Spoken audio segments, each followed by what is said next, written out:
네, 나경철 뉴스캐스터와 함께합니다. 어서 오세요. 안녕하십니까. 자, 첫 번째 이슈는요.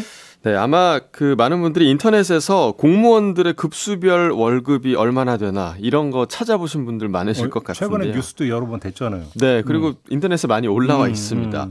물론 이 공무원들은 조금 장기적으로 보자면 연금으로 노후 대비가 된다 이런 장점도 있긴 하지만 그래도 아마 생각보다 좀 적게 느껴지는 월급에 놀란 분들 많으실 것 진짜 같은데요. 박봉이던데요? 맞습니다. 최근에 저연차 공무원들의 퇴직이 굉장히 많아졌다고 합니다. 실제로 지난 2017년에는 5천여 명이었던 재직기간 5년 미만 공무원 퇴직자가 지난해에는 2021년이죠. 2배로 뛰어서 10,000명이 넘었다고 합니다. 월급도 월급이지만 일은 아랫사람들이 하고 또 공은 윗사람들이 차지하는 이 경직된 조직 문화 이게 이 젊은 공무원들의 퇴직을 결심하게 하는 주된 이유라고 하는데요. 네. 인사혁신처가 젊은 공무원들을 붙잡기 위한 방안으로 공직문화혁신 기본계획을 어제 발표했습니다. 이번 계획에는 근무평가체계 개편, 또 재택근무지 다양화 등의 내용이 담겼는데요. 네. 조금 더 자세히 살펴보면 먼저 그동안의 근무평가 체계는 선임자에게 이 높은 인사고과를 몰아주는 시스템이었다고 하는데요. 이 부분을 좀 개선해서 성과급을 지급할 때 동료들의 평가를 반영을 해서 이 평가의 공정성을 높이기로 했습니다. 또 공무원들은 현재 원격 근무를 자택이나 스마트워크센터에서만 할 수 있다고 하는데요. 앞으로는 스터디 카페나 정책 집행 발굴 현장에서도 업무를 할 수 있게 이 원격 근무나 재택 근무 장소와 시간을 유연화하기로 했습니다. 근데 원격 근무도 선임자들만 또 나가는 거 아니에요? 이러다가? 그럴 가능성도 있죠. 자, 이외에도 네. 직무급 지급 대상을 확대하고 또 타 정부 부처 공모 대상 직위를 확대하는 등의 내용도 담겼는데요. 실제로 그 MZ세대 공무원들이 이런 변화를 환영할지는 좀 두고 봐야 할 문제일 것 같고요. 어제 그 김승호 인사혁신처장이 공무원 보수 방향은 기획재정부와 협의 중이라고 밝혀서 근본적인 임금 대책은 사실 내놓지 못했거든요. 네. 다만 경직돼 있다는 이미지가 강했던 공무원 조직 문화가 이 변화를 위해서 좀 발걸음을 뗐다는 점에서는 의미 있는 행보로 느껴집니다. 사회생활 하시는 분들은 아마 공감하실 것 같은데 일이 사람을 힘들게 하는 게 아니에요. 그렇죠. 사람이 힘들게 사람이 하죠. 사람을 힘들게 하는 거죠. 맞습니다. 그것만 아니면 사실은 일 때문에 오는 피로감이라고 하는 것은 조금 더 자고 네. 좋은 거 먹고 이러면 사실 보충이 되죠. 그렇습니다. 사람 때문에 힘든 건 이거 어떻게 안 되는 거잖아요. 네. 이게 핵심인데. 사람의 마음이 먼저 바뀌어야 하지 않을까. 그러니까 네. 이게 핵심인데 네. 바뀔 수 있을까. 네. 특히나 경직된 공직사회에서 이게 문제가 되는 겁니다. 네. 알겠고요. 두 번째 이슈는요.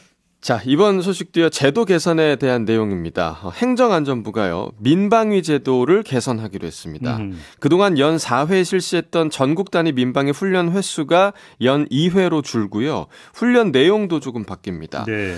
기존에 실시했던 민방공 대피 훈련뿐 아니라 화재나 지진과 같은 생활 속 재난 상황이 발생했을 때 이 민방위 대원들이 할 수 있는 역할에 대한 훈련을 좀 병행을 하기로 했습니다. 네.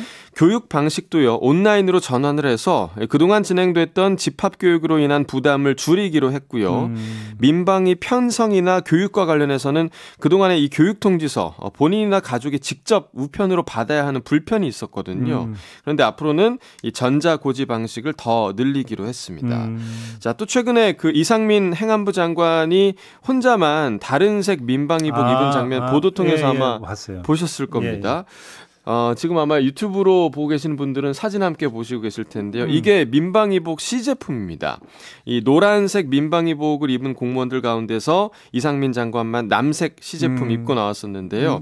현재 총 5종류의 시제품이 있다고 하고요. 이번 그 을지 연습 기간에 이 5종류의 시제품이 시범 적용될 계획이라고 합니다. 네. 자, 아마 그 처음 민방위복 개선에 대한 계획이 발표됐을 때 저희 여기도 이슈에서 한번 좀 다룬 바가 있었는데요. 재난 상황에서 방수, 난연 등의 기능성을 강화하는 게 민방위복 개선의 주 목적이었는데 이번에 활동성 또 통기성을 높였다고 합니다.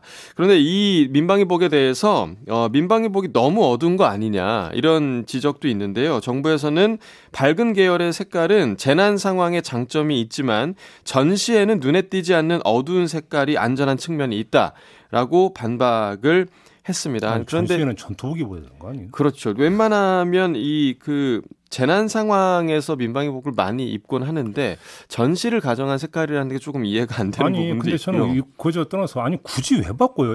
대통령부터 시작해서 뭐 경제부총리까지 지금 공공부문 지출 조여 매겠다라는 거죠. 네.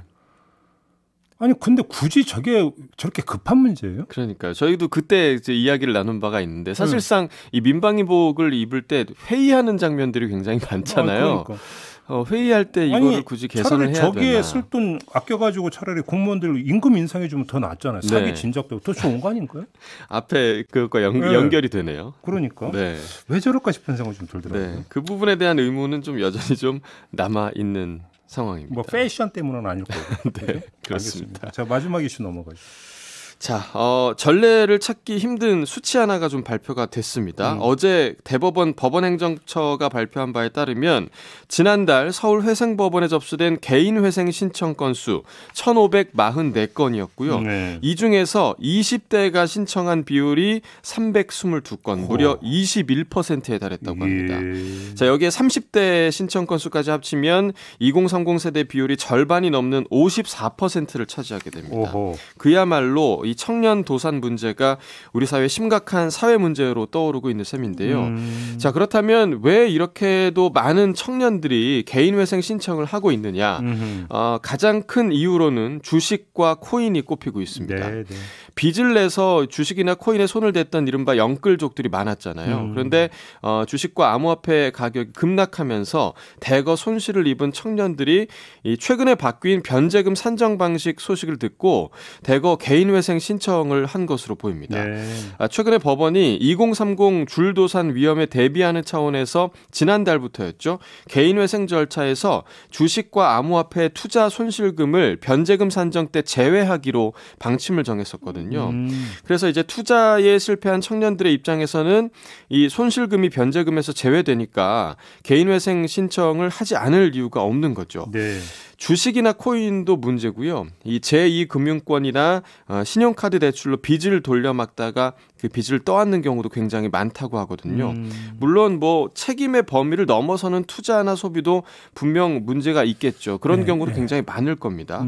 하지만 코로나19나 현재 경제 문제로 인해서 계속해서 빚이 쌓이게 되는 문제도 분명 있을 거거든요. 경제 당국에서 이번 이 수치 무겁게 좀 인식해야 하지 않을까 그런 생각을 해봅니다. 물론 뭐 2030 세대라고 해서 전부 다 뭐 대학 나온 것은 아니겠지만 학자금 대출을 안고 살아가는 2030 세대가 상당히 많이 있고. 맞습니다. 여기다가 뭐 주식 폭락이나 그 코인 문제 때문에 여기다가 이제 설상가상이 되어버린 경우 되게 많은 거잖아요. 그래서 2030 세대가 이렇게 이제 빚의 씨름을 하고 이렇게 짓눌려 있으면 이게 경제 활력이 떨어지는 거거든요. 네, 또 일자리 문제도 있을 거고. 그러니까요. 정말 좀 심각한 문제인 것 같습니다. 알겠습니다. 자, 오늘 여기도 이렇게 마무리할게요. 나경철 뉴스캐스터와 함께했습니다. 고맙습니다. 네, 고맙습니다.